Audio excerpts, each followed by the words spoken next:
Soon your mind will be absorbed by the great intelligence. You should be very proud, Doctor. Prepare for a great darkness to cloud your mind. Attack now! Attack the Yeti! No, stop it! No! Destroy it! Destroy it! Get Arnold! No! No, get him! What's that?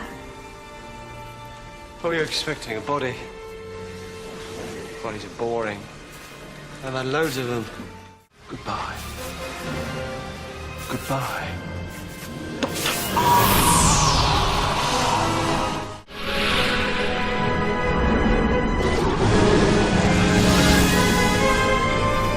Simeon is attacking his entire timeline.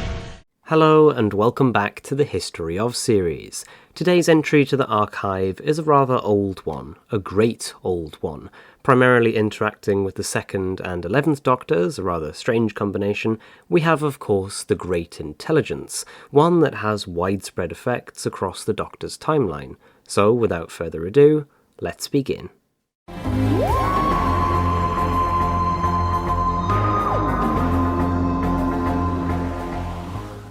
According to one source, the intelligence was originally Yog-Sothoth, a member and the military strategist of a race of beings known as the Great Old Ones, who were the equivalent of the Time Lords in a previous universe to N-Space. They shunted themselves into a parallel universe to pass into the next one. Yog-Sothoth discovered it had gained godlike powers and decided to try the various gambits and games it had only played on computers. Over the millennia, it mounted millions of campaigns against inhabitant planets. It used the Hisk version of koalas on Hiskith and domestic animals equivalent to dogs on Danos. According to another source, the intelligence had been exiled from another dimension and was forced to wander the universe to find a body to possess. Indeed, according to its distorted memories, the intelligence had been in existence for centuries without a form. It nonetheless sought to collect other minds into its consciousness. Other accounts suggested it was an avatar of Sunyata, who had origins related to the lives of people in N-Space. According to another account, the Great Intelligence was formed when a young Walter Simeon discovered a snowman he built had begun to talk back to him. The snow was not actually snow, but a flock of predatory but unintelligent space crystals, which generated a low telepathic field, causing it to respond to the thoughts and emotions of those around them. Because of this, the consciousness which spoke back to Simeon began identifying itself as the intelligence, and started out as nothing more than Simeon's own dark thoughts reflected back at him. As an adult, Simeon established the Great Intelligence Institute as the snow slowly swarmed to Earth, building what the 11th Doctor described as a big globy thing in which the increasingly intelligent core of the swarm was housed. In 1892, its presence was sufficient enough to consume mankind. After Simeon's mind and memories were raised from after meeting the intelligence, the 11th Doctor was surprised to see it survived. He discovered that it had learned to survive beyond physical form. Controlling the now mindless Simeon, it attacked the Doctor, but was stopped in the last minutes of Christmas Eve when the snow changed to rain, mimicking the tears of Captain Latimer's family after the death of Clara Oswald. The intelligence, however, did not totally perish, surviving beyond physical form. It continued with the belief that the London Underground was a key strategic weakness in the London metropolitan area, easy to exploit. Another account of the intelligence's origins held that these events were not its birth, but instead occurred later in its life after it had lost many memories. At some point in the 18th century, it possessed the Tibetan Lama Padmasambhava while it was travelling the astral plane, and forced him to build its robot Yeti over the next 2 centuries. According to one account, it was Padmasambhava that called it a Great Intelligence, a name it used from that point on. At the Det Sen Monastery in 1935, the 2nd Doctor and Edward Travers, an Englishman determined to find the Yeti, intervened with the intelligence's plans to take the mountain the monastery stood on. The Lama realizing that it would not want to cover the world in slime, the intelligence knew of the Doctor and described him as a man of great knowledge and intelligence. They destroyed the pyramids that controlled its Yeti, and Padmasambhava's physical body died as the intelligence melted away. Accounts that claimed the Great Intelligence to be a Great Old One held that the London event was launched when the being was placed under immense pressure from the other Old Ones, who themselves embarked on similar campaigns and conquered other planets. The intelligence was forced to use the Yeti in London, an environment to which they were not well suited. By other accounts that foregrounded the alternate origins, the London Underground was always part of its plans. No matter the case, approximately 40 years after the events at the Death's End Monastery, the Yeti reactivated, and the intelligence manifested as webbing. It ensnared the Doctor's TARDIS in space, and forced it to land in the London Underground. Reunited with Travers, the Doctor assisted the British military in their battles with the Yeti. The intelligence reanimated and possessed the corpse of Staff Sergeant Arnold, using him to track the Doctor's actions. He captured the Doctor, and tried to use a conversion headset to take over his body. The Doctor attempted to reverse the process, allowing him to absorb the intelligence and destroy it. When the control spheres that formed the focus of the intelligence were smashed by Jamie McCrimmon, the intelligence vanished, powerless but still alive, now blinded in unending darkness.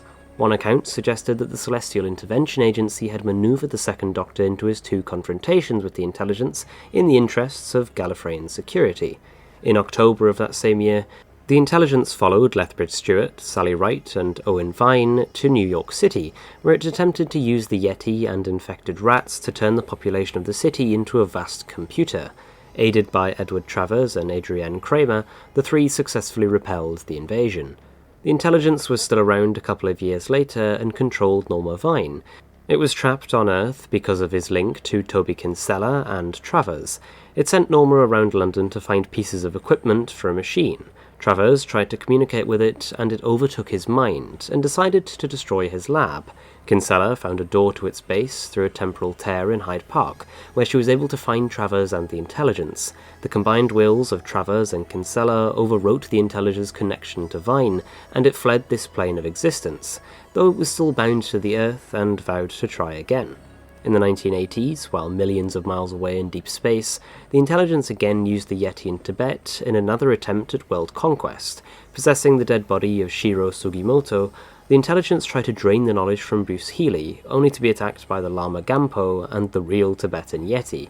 It was defeated when Gampo destroyed the power transfuser, drawing the power from the intelligence's base. The intelligence, possessing the mind of the now-deceased Professor Travers, later contacted the Doctor's former companion, Victoria Waterfield, and manipulated her into using computers to return to physical existence in 1995, attempting to cover the Earth in webbing. When the generators to the New World University were destroyed, the main bulk of the intelligence faded away. The Seventh Doctor, Lysandra Aristides, and Sally Morgan encountered the intelligence during their travels in the Black TARDIS. In 1999, Anne Travers, who had been left traumatized by the intelligence's first attempts to enter the universe, believed millionaire Ashley Chappell would try to use a special program, the Millennium Codex, to summon the intelligence to Earth. She prepared a counterspell to force it back to its own reality. However, this had destructive effects, including dragging the intelligence back to Earth and merging it with the benevolent god Seraquazel into one single malevolent being. It altered reality around London to form the Great Kingdom, a realm partly obeying the laws of the Intelligence's universe, N-Space, and Seraquazel's universe. Here, the Doctor's TARDIS was worshipped as the Lady TARDIS, and the Intelligence was worshipped as the Key and the Guardian of the Gate, forming the triad of gods with Seraquazel. Anne sacrificed herself to fix reality, but instead of destroying the Intelligence, she simply banished it. The Intelligence became stranded on the edge of the universe, riding the blue shift outwards into infinity. According to one account, it was at this time when the Intelligence found itself on Earth in the year 1842 and fell as snow. There he met a boy, who he connected to as the boy became a man. The Intelligence grew stronger, but still felt gaps in its memory covering centuries. It chose the name Great Intelligence as given to him in Tibet. It continued to use the man's form after his death, lingering for 100 years in search of minds to use for its own. At some point in the late 20th century, while Rosemary Kizlet was still a young girl, the Great Intelligence began to whisper in her ear, leading to her eventually found her company. By 2013, the Intelligence had influenced Kizlet to establish an organization based on the 65th floor of the Shard, which used Wi-Fi and servants nicknamed Spoonheads to capture human minds. The Intelligence used the Internet as its web. Its operation fell apart when the 11th Doctor used a captured Spoonhead to trick Kizlet into being trapped within the Wi-Fi, after she refused to release the uploaded Clara Oswald, who was under the Doctor's protection. The workers downloaded Clara, Kizlet, and other captured in the server, returning them to their bodies. When Unit arrived at the Shard, the intelligence ordered Kizlet to restore their employees to their factory settings, effectively erasing everyone's memories to avoid detection. After the siege of Trenzalore in an averted timeline, the intelligence used the Whispermen to kidnap Adam Vastra, Strax, and Jenny Flint from 1893 to Trenzalore. It spoke through their conference call link with Clara and River Song to take the Doctor from 2013 London to Trenzalore. The Whispermen brought the Paternoster gang to the Doctor's tomb on Trenzalore so the intelligence could have its ultimate revenge by turning all of the Doctor's victories into defeats. It did so by directly entering the Doctor's time stream, which appeared as an open wound in reality inside the tomb. However, this plan was foiled by Clara, who followed the intelligence through the wound. Just as he was, she was ripped into countless versions of herself throughout history and saved the Doctor countless times, undoing the damage the intelligence had done to his timeline. Due to the interference of the intelligence, the Doctor had died in the incident in the Dalek Asylum and on Androzani among countless other places before Clara saved him.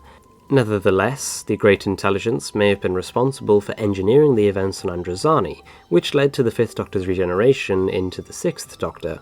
After interfering with countless points in the Doctor's timeline, the intelligence returned to the London event, where another encounter with Clara and the Second Doctor's attempt to destroy the younger intelligence severely damaged it, forcing the intelligence to leave the Doctor's time stream.